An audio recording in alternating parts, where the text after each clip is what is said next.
मेरे सभी भाई बंधुओं को मेरी तरफ से नमस्कार। तो कैसे हो आप लोग।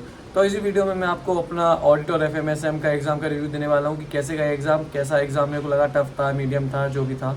और तो वीडियो स्टार्ट करते हैं। वीडियो स्टार्ट करने से पहले मैं आपको बता दूं, मैंने यहाँ पे टाइम स्टैम्प दे रखे हैं। आपको जिस भी एग्ज़ाम का रिव्यू सुनना है आप डायरेक्टली जाके टाइम बचा सकते हो अपना।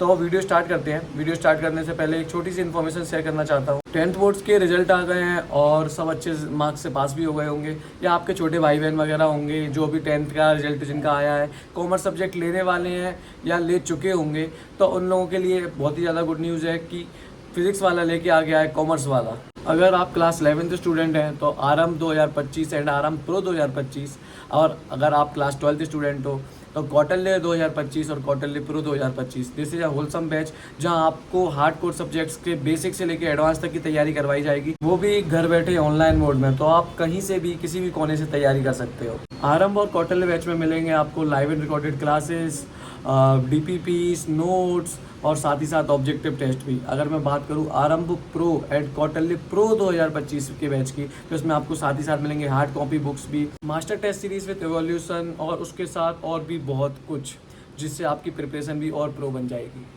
आरंभ एंड कौटिल्य बैच की प्राइसेस 12,000 से रिड्यूस होके 5,000 रुपये हो चुकी है।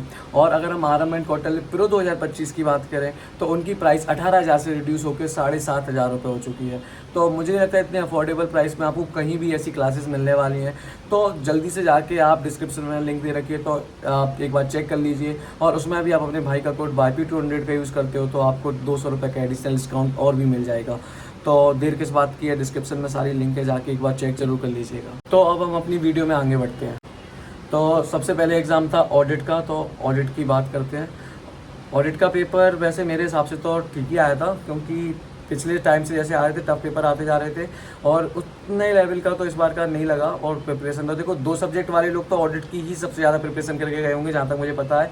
दिन रात उनने ऑडिट ही पढ़ा होगा ज़्यादातर, और एफएमएसएम को तो ऐसा सोचा होगा कि चलो ठीक है यार, कर लेंगे थोड़ी बहुत तैयारी उसकी, आखिरी में एसएम आता ही होगा, एफएम थोड़ा बहुत प्रैक्टिस करके चले जाएंगे। जहाँ तक है सबकी यही थिंकिंग होगी। अभी ऑडिट की बात करते हैं, एफएमएसएम पे आते हैं। इसके बाद ऑडिट में क्वेश्चंस वगैरह आए थे, छोटे छोटे टॉपिक से आ गए थे। जो इंपॉर्टेंट टॉपिक्स होते थे ना, कि सब टीचर बताते कि ये बहुत बहुत इंपॉर्टेंट टॉपिक है, ये वाला पढ़ के चले जाओ, तो वहाँ से ना करके छोटे जैसे ऑडिट प्रोग्राम हो गया, ऐसे कई सारे टॉपिक्स आए थे, भूल गया अब तो मैं।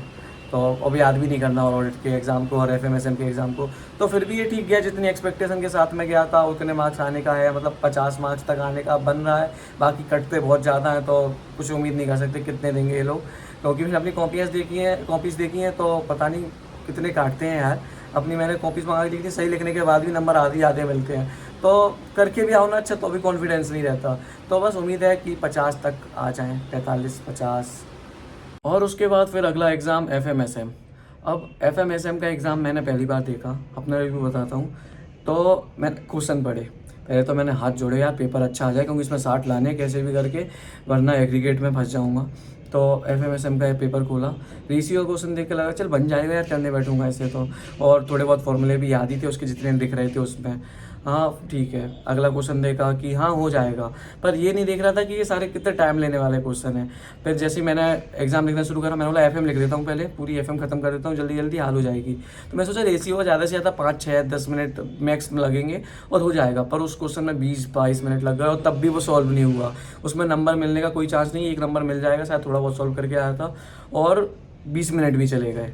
हमें ये कॉन्फिडेंस था कि 5 नंबर पक्के हैं इसमें। उसके बाद अगले भी कर दिए थे, लीवर्ड 1 लीवर्ड वगैरह वाले भी आए थे, और वो शायद कंपलसरी में नहीं था, और जो भी अगला कंपलसरी का था वो कर दिया था। लेकिन उसमें क्या था कि बहुत लेंदी थे, बहुत ज़्यादा टाइम ले गए, और मैंने एमसीक्यू अभी तक पढ़े तक नहीं थे। फिर टेंशन होने लगी यार कैसे होगा कैसे होगा।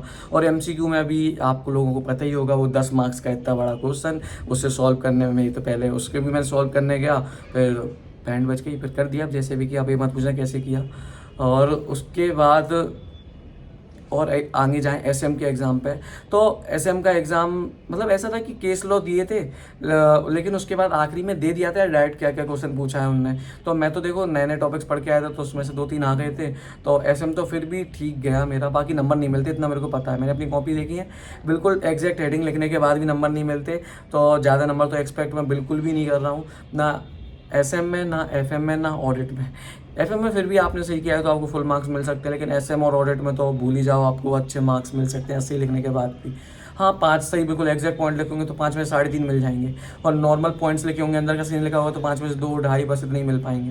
तो यही है। लेकिन पता है पूरी एक्सपेक्टेशन, जब मैं सेंटर से बाहर निकला ना, सब लोगों की एक्सपेक्टेशन बिल्कुल ही कम, मतलब चेहरा सबका उतरा हुआ, क्योंकि सब बहुत एक्सपेक्टेशन के साथ आए थे। स्पेशली जो दो सब्जेक्ट वाले थे ना, वो तो यही सोच के आए थे कि ऑडिट में जिसका जैसा भी क्या हो यहाँ नंबर कवर कर लेंगे, और वो चीज़ बिगड़ गई पूरी। एग्ज़ाम बहुत लेंथी आया था, MCQ तो ज़्यादातर लोगों ने तुक्के ही लगाए हैं। आप लोगों ने बताना क्या किया है। तो यही मेरा रिव्यू था ऑडिट FMSM का। और उसके बाद अब एग्रीगेट का मेरा थोड़ा फंस गया है, पास होने का तो है, हो जाऊंगा। एग्रीगेट थोड़ा अब डर लग रहा है, क्योंकि मेरी उम्मीद है कि 100 आ जाएंगे, 50 ऑडिट में, 50 इसमें, पर ऑडिट में 50 का थोड़ा कॉन्फिडेंस बहुत कम है। और FMSM में भी 50 आ सकते हैं, पर अब कुछ नहीं कह सकते, एग्जामिनर के हाथ में है। अब कहते हैं ना कि जहाँ एग्ज़ाम टफ है वहाँ एग्जामिनर आसान चेकिंग करता है। तो बस इसी उम्मीद से रिजल्ट तक का इंतजार करो, और कोई ऑप्शन भी नहीं है। आप लोगों की कैसे गए एग्ज़ाम कमेंट में बता देना। Thank you so much video देखने के लिए, धन्यवाद।